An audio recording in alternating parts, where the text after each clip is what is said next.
দুর্ভাগ্যজনক বিষয়, এই কাঙ্ক্ষিত পরিবর্তন, ইতিবাচক পরিবর্তন আমরা বাংলাদেশকে দিতে পারিনি। দেবিদ্বারের শিক্ষার্থীদের একটা আশ্রয়স্থল, একটা শিক্ষার ভরসাস্থল হয়ে উঠবে জাতীয় ছাত্র শক্তি। মাথায় রাখতে হবে, পরবর্তী বাংলাদেশ বিনির্মাণের দায়িত্ব, এই দায়িত্ব কিন্তু এই শিক্ষার্থীদেরকে নিতে হবে। মনে রাখতে হবে, জুলাইয়ে যারা আহত হয়েছে, যারা শহীদ হয়েছে, তারা একটা বিস্তৃত আকাঙ্ক্ষা, পরিবর্তনের আকাঙ্ক্ষা নিয়ে কিন্তু রাস্তায় নেমে এসেছিল। প্রাথমিকভাবে একটি চাকরির আন্দোলন ছিল। এই চাকরির আন্দোলনে সবাই কিন্তু চাকরির প্রয়োজন ছিল না, সবার কিন্তু কোটার সংস্কারের প্রয়োজন ছিল না। কিন্তু যে রিক্সাওয়ালা রাস্তায় নেমে এসছে, যে চাকরিজীবী রাস্তায় নেমে এসছে, যে ধনী মানুষটা রাস্তায় নেমে এসছে, রিয়া গ্রুপ রাস্তায় নেমে আসছে, আমাদের শিশুরা রাস্তায় নেমে এসছে, বৃদ্ধরা রাস্তায় নেমে এসছে, তারা কিন্তু এটা পরিবর্তনের আকাঙ্ক্ষা নিয়ে রাস্তায় নেমে এসছে। দুর্ভাগ্যজনক বিষয়, এই কাঙ্ক্ষিত পরিবর্তন, ইতিবাচক পরিবর্তন আমরা বাংলাদেশকে দিতে পারিনি। এটা আমাদের সামগ্রিক ব্যর্থতা। সেই জায়গা থেকে আপনাদের পরবর্তী দায়িত্ব নিতে হবে।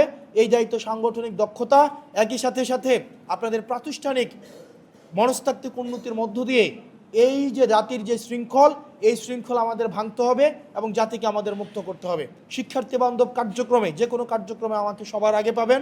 আমি চাই আপনারা আপনাদের নেতাদের মাধ্যমে, যাদেরকে নির্বাচিত করা হয়েছে প্রেসিডেন্ট, সেক্রেটারি, সাংগঠনিক সম্পাদক এবং আপনাদের সিনিয়র জয়েন্ট সেক্রেটারি এবং সিনিয়র জয়েন্ট কনভেনর, তাদের মধ্য দিয়ে আপনারা আমাদেরকে প্রপোজাল পাঠাবেন এবং সেই কার্যক্রমগুলোকে, শিক্ষার্থী বান্ধব কার্যক্রমগুলোকে কীভাবে বাস্তবায়ন করা যায় সেটি আমরা আপনাদের সহায়তা অবশ্যই বাস্তবায়ন করব। আপনারা বিভিন্নজন বিভিন্ন পদে আছেন, এটা আপনাদের কোনো পদ না, এটা আপনাদের দায়িত্ব।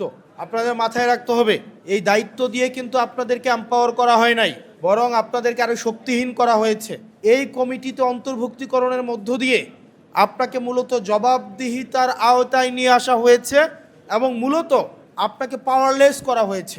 বাংলাদেশ জাতীয় ছাত্র শক্তি দেবিদ্বার উপজেলা এই কমিটির যারা নবগঠিত বিভিন্ন পদের আপনারা সদস্য আছেন, আপনাদের কাছে প্রথম এবং প্রধান আমাদের প্রত্যাশা, সেটা হচ্ছে সাংগঠনিক শৃঙ্খলা। এবং আমি এটা বিশ্বাস করি, জাতীয় ছাত্র শক্তিতে যারা গত 1.5 বছর ধরে কাজ করে যাচ্ছে, তারা ইতিমধ্যেই দেবিদ্বারের যতগুলো উইং আছে, সবচেয়ে সফল ভূমিকা রেখেছে জাতীয় ছাত্র শক্তি। এই জাতীয় ছাত্র শক্তির সকল কার্যক্রম যেন ছাত্র সংশ্লিষ্ট কার্যক্রম যেন হয়। আপনাদের জাতীয় ছাত্র শক্তির কার্যক্রম যেন ব্যবসা বাণিজ্য, টেন্ডার, চাঁদাবাজি, মামলা, থানায় লিয়াজু করা, ওই এলাকার মধ্যে সালিশ মাতব্বরি করা, এই জায়গাগুলোতে যেন আপনাদেরকে কখনোই না পাওয়া যায়। বিকাশ পেমেন্টে 10,000 টাকার বেশি অফার, শপিং চলছে তো। একই সাথে সাথে এটিও নিশ্চিত করতে হবে, আপনাদের এলাকায় সংঘটিত যে কোনো অপরাধ, যে কোনো অন্যায় অনিয়মের বিরুদ্ধে যেন সবচেয়ে আপোষহীন যাকে পাওয়া যাবে, এলাকাতে সবচেয়ে আপোষহীন যাকে পাওয়া যাবে, সেই ছেলেটা যেন অবশ্যই জাতীয় ছাত্র শক্তির হয়। দেবিদ্বারের শিক্ষার্থীদের একটা আশ্রয়স্থল, একটা শিক্ষার ভরসাস্থল হয়ে উঠবে জাতীয় ছাত্র শক্তি।